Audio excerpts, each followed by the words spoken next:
And welcome to the Back to the Retro Review. I'm the Bearded Geek. Joining me as always is Mikey the Freak and Bebo. What's up, guys? What's up? What's So, up? Today we will be reviewing the 1989 film cinema classic Batman. I'm Batman. Batman. I'm Batman. Mikey, tell us a little bit about this movie, man. All right, so Batman, 1989. Director is Tim Burton, the infamous Tim Burton. It the IMDb basically states the Dark Knight of Gotham City begins his war on crime and his first major enemy being Jack Napier, a criminal who becomes the clownishly homicidal Joker. There's a lot more into this movie than just what it states, but that is it. That is it in a nutshell. Comes down to it. Joker, or should I say, Jack Napier, is working for another villain that gets double crossed by that character played by Jack Palance, and they attempt to end up killing him, and they do a good job at it. But it comes down to where Batman is the one that kind of scares him into it. He falls into a vat of chemicals that he's trying to rob, and he was set up. Mm-hmm. Therefore, having to do plastic surgery, and ergo the smile that they end up putting on his face for the rest of the movie. So I think Jack Nicholson, we've had the discussion in the past. Watching the movie again, Jack Nicholson plays an awesome Joker.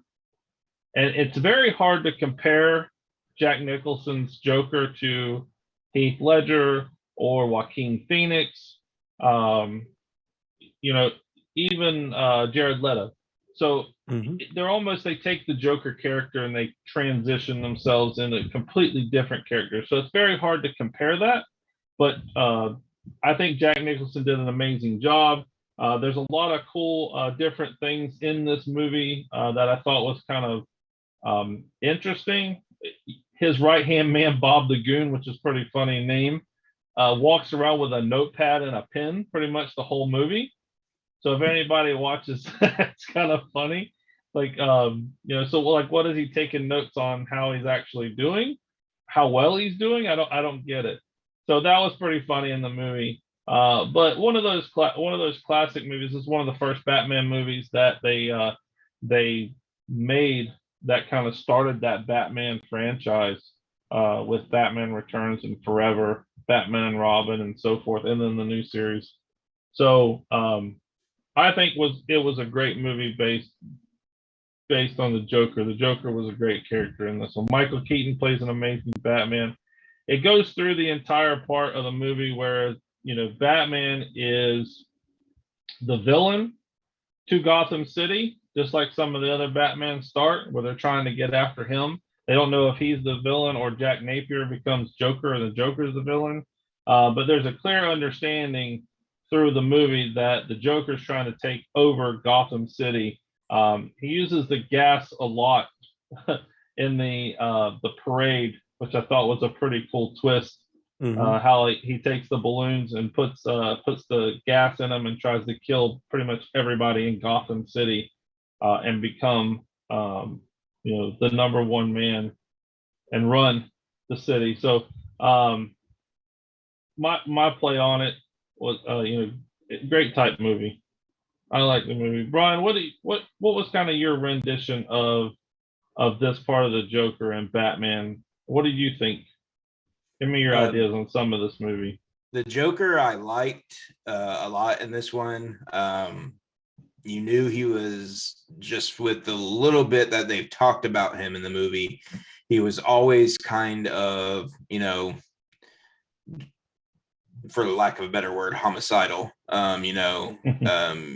Always kind of an evil guy.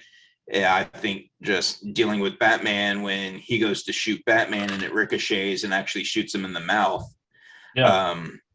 Right before he falls into the vat of chemicals, and then him coming out of that, realizing what he looks like. I think that finally just let him fully snap.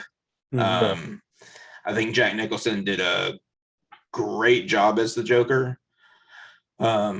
Even he said that character is like really dark. It's, you can get lost in that type of a role. Batman, of course, being played by Michael Keaton, will always be my favorite Batman. If nothing else, for the simple fact that that's the one that kind of introduced me to Batman. If nothing else, Adam West was a little bit before my time, the TV series of Batman and stuff like that. So I thought that the movie itself was good. Rewatching it, I felt like it still held up. And I think the reason for that is, unlike the newer versions where they're trying to do stuff in like today's world, it was very much a very comic book-esque type of a city and type of a shoot that they did. So everything that happened still holds up because it's not a city that you would have seen anyways, anywhere. But I really did like it, and I really enjoyed rewatching it again because it's been years since I've seen it. I like several of the scenes where when, especially the scene where they go into the paintings. I can't remember the museum of art that they go into, and they basically terrorize the entire museum because he's going to meet Vicky Vale, and all she has is that little bitty mask over her face. I don't know how much that would have done justice with the amount of gas he pumped in there. I know. Here, and what I loved is the fact that they kick the door open and they're walking in. It's a jockstrap cup. That's it. Yeah, and what I love is that you got to suspend your disbelief a little bit. Yeah, just a little bit. Just a little. Especially the fact that they kick the door in and there's still all the damn smoke and stuff in the room. Like you can visibly see it, and they're just walking in like it's not affecting them at all. Yeah. I'm just like, okay. Yeah, exactly. Yeah. So I thought that was a pretty cool scene because that kind of opens up on how villainous Jack Nicholson's character was in this movie. He'll do anything to to meet Vicky Vale. So he'll do anything to get what he wants. That scene also gave us one of the most, I would say, quotable and memorable lines is where does he get those wonderful toys? Oh, yes. When he's talking about Batman. So that was I was waiting for that to come up because I hadn't heard that in years, but I really like that. What about you, Kevin? What'd you think? It's my favorite Batman movie. This movie brought Batman forward. Before Batman, even in the comics, and Adam West was real campy, real jokey, real, ha-ha. This version of Batman brought in the darkness. It brought in the darker, more serious side of Batman, which basically from 89 until current has stayed true. They have not really wavered from the seriousness of Batman, and it brought it forward. So I love this Batman. I love the Joker. It's my favorite Joker. I know that there's other Jokers out there, but this one, Jack Nicholson played this perfectly. The only thing that I'm not big on this movie is the way Michael Keaton portrayed Bruce Wayne. He's not my favorite Bruce Wayne. He's my favorite Batman, but he's definitely not my favorite Bruce Wayne. There's something about the he was almost a little too lively or comical as Bruce Wayne. A little bit, but he was also that brooding. He was like Batman light. I mean, he didn't. Bruce Wayne is supposed to be. Yeah, Bruce Wayne is supposed to be a playboy, fun guy, and he just did not. That didn't come through, in my opinion, in this movie. So, but everything else, right down to the Batmobile, you get to see the freaking Batmobile. I love that Batmobile. Yeah, I loved it. It's so awesome.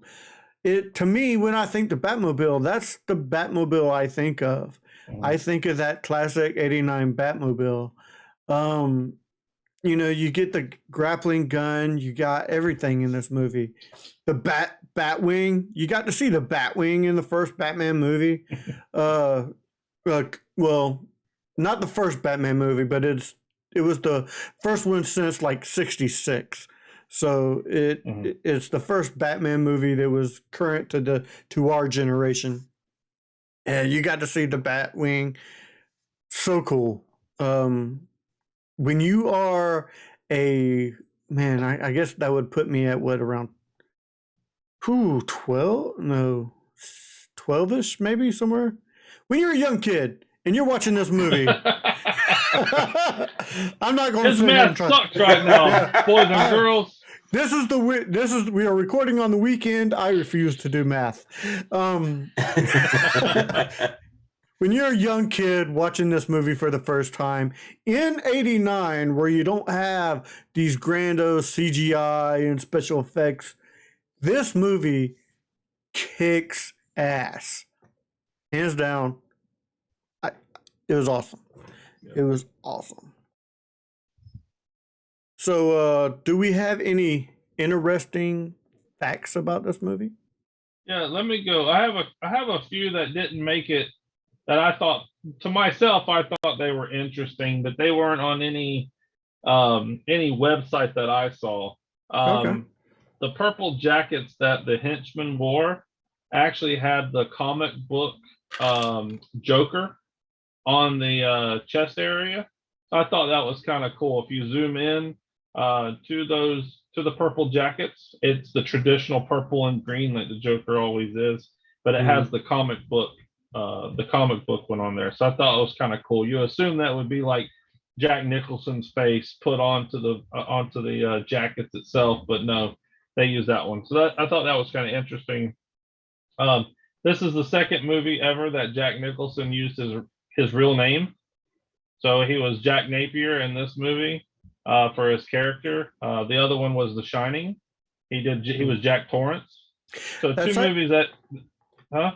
That's actually something I wanted to bring up too. Sorry, I cut you off. Yeah, go ahead. This was the first time that the Joker actually got a name. Even in the comics now, they don't really name him as Jack Napier. There's several different things that people that the Joker can be, but this was actually the first time ever that the Joker was actually named his real name as not the Joker. So that was pretty cool. Okay, I didn't know that. That is kind of cool. The other one was well, there's a few different ones. So the one that I do like, that Jack Nicholson actually got paid $6 million up front for this movie. He was actually overpaid compared to Michael Keaton. He was actually the big name on this movie. And based on his royalties, he got royalties from even the sequels and the merchandising, which he wasn't even in the sequels. He didn't do any of the other sequels and never played Joker again. Roughly when everything settled, it was anywhere between $50 to $60 million. And in 1989, that was a lot of damn money. It was about $100 million, roughly, with inflation. So I thought that was a lot of money for a damn movie. That's a lot of damn money. Yeah. Bebo, you got anything to add on top of that? Speaking of Jack Nicholson, he actually hesitated on playing the Joker. When he hesitated, the casting department, the producers and stuff, they went to Robin Williams to play the Joker. And he was, I guess, signed up to do it. Like, he was like on board to do it. He said he would. And they went back to Nicholson and said, listen, we're offering you this, but we're letting you know Robin Williams has already said that he will take it if you don't. So Nicholson decided to do it, and Robin Williams hated being used as bait for Nicholson to get a part. Wow. This movie would have turned out a whole lot differently if Robin Williams would have been the Joker. Yeah. God, yeah. I would have loved to see Robin Williams as the Riddler.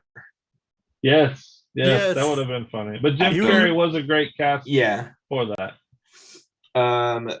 Jack Nicholson said of his role that the thing I like about the Joker is that his sense of humor is completely tasteless.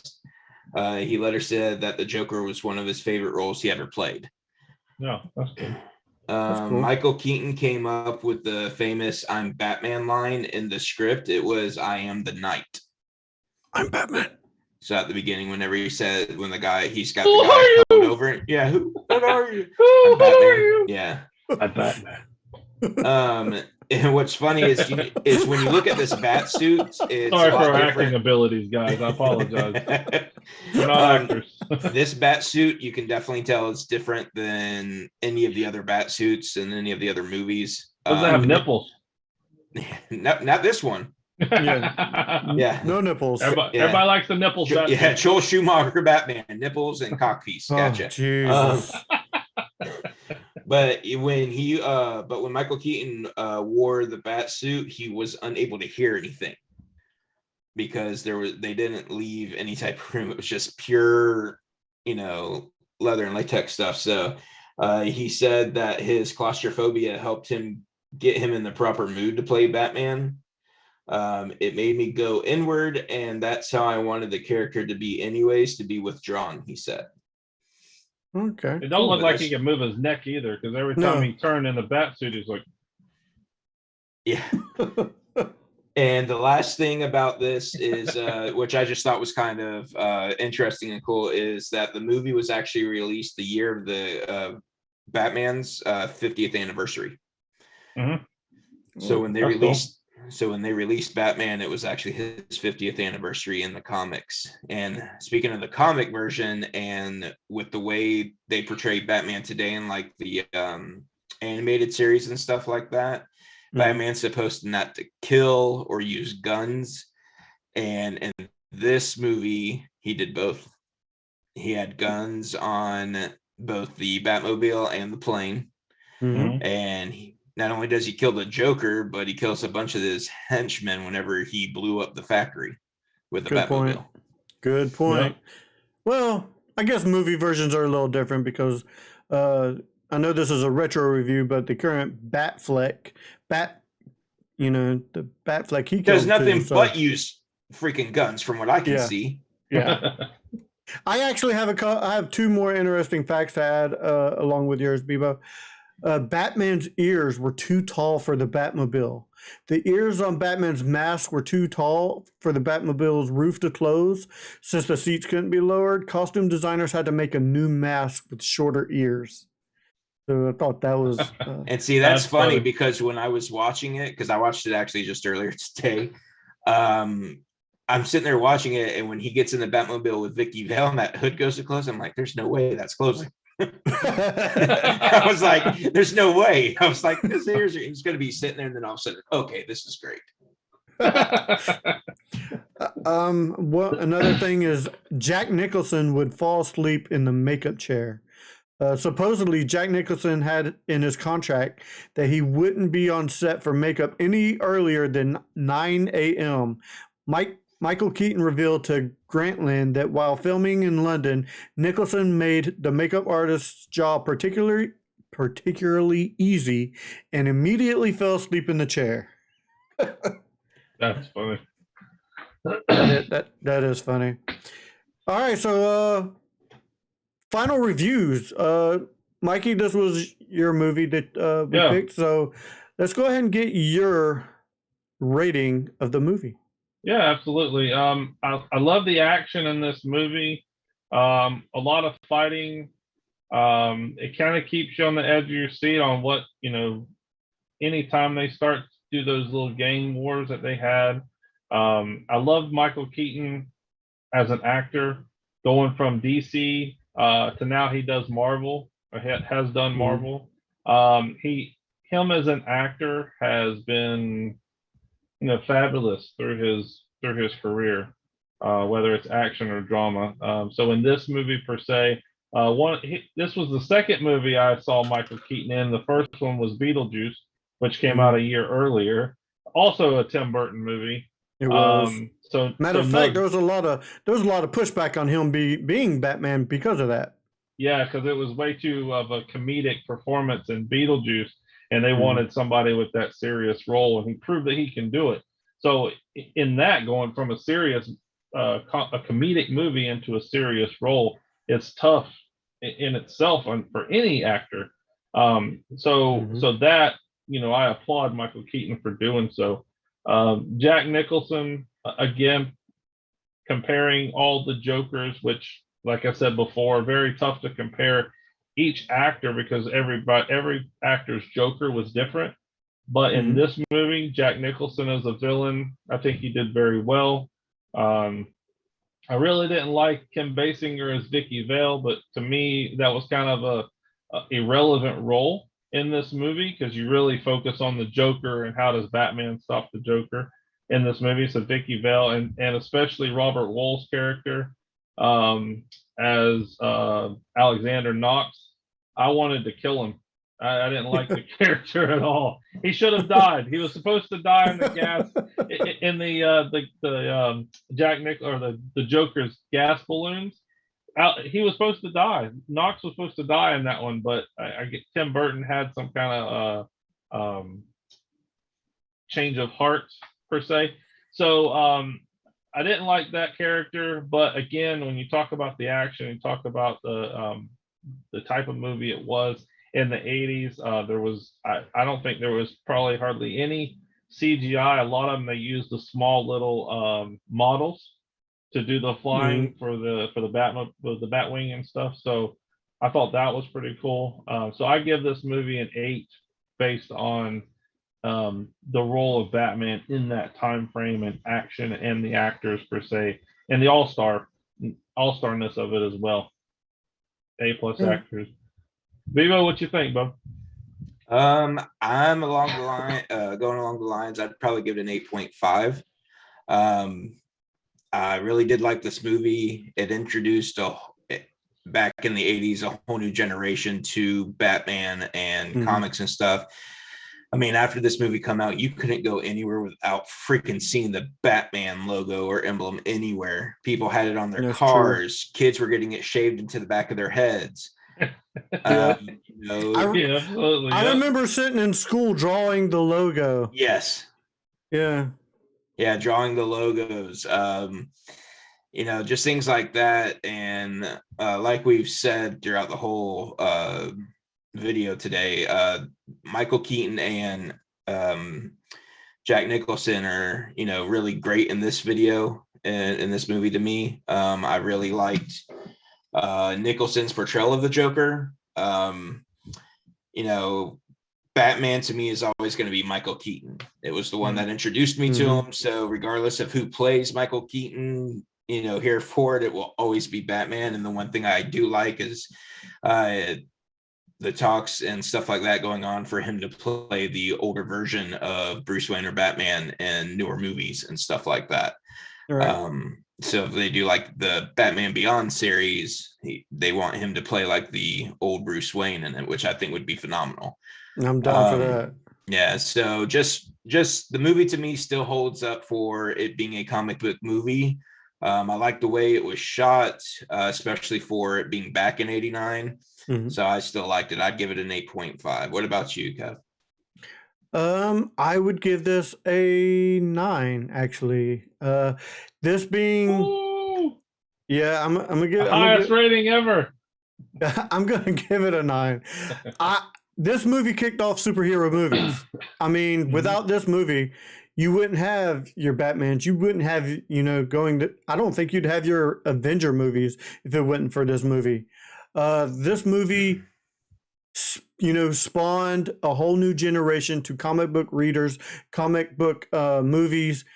It is your conscious. I can't even say it. It is your main Batman movie.